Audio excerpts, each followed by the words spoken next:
Hello, this is Daniel Prey recording for Module 7 in Data and Analysis. We are looking today at why demographics are important and why the data is important for continuous school improvement. I think talking with my administrator, the number one reason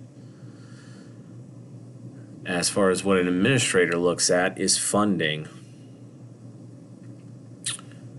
And it's very important to know the data and understand the data. And the data is very important because of funding. Different funding types might be at-risk students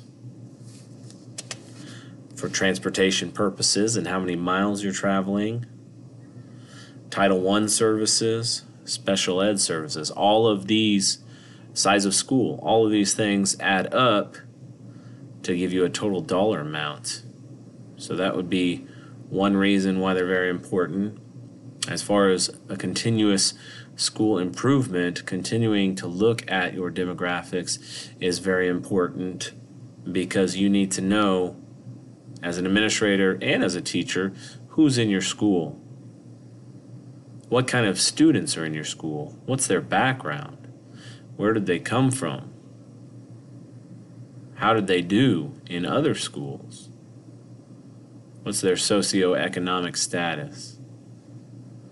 This all adds up to how can we best serve all students. What do we look at, or what should we know in our school district?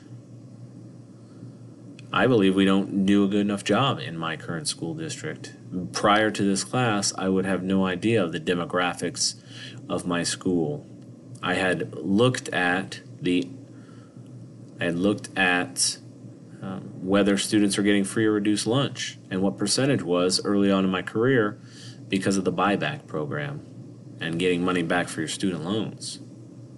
But other than that, I had not the slightest clue. The kids came into my room, that was it, and here we go. We talked about students. But now I start looking at the numbers. I started looking at PowerSchool and what data and information it has from there.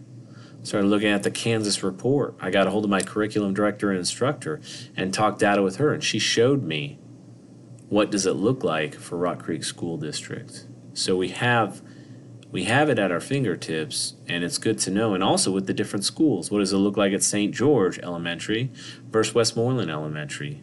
How many homes do we have single parents in? What's the ratio to single parent females to single parent males?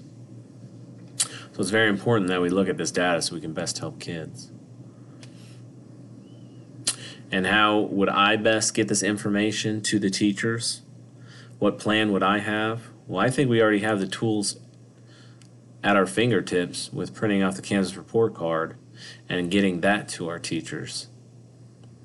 There are also different reports out there through PowerSchool and different avenues that can get it into the teachers' hands. I think that would be great information for the teachers to have and really available. And at my first staff meeting, I'd have all that data ready to rock. Here's what it looks like. Here's why it's important. And where do we go from here? What does this look like for us as Rock Creek School District? So it's very important for us to invest in the demographics. It's very important for us to know what it is, and then as administrators, it's important for us to pass it down to our teachers and get them to look at it also and understand why it's important. Thank you and have a great day.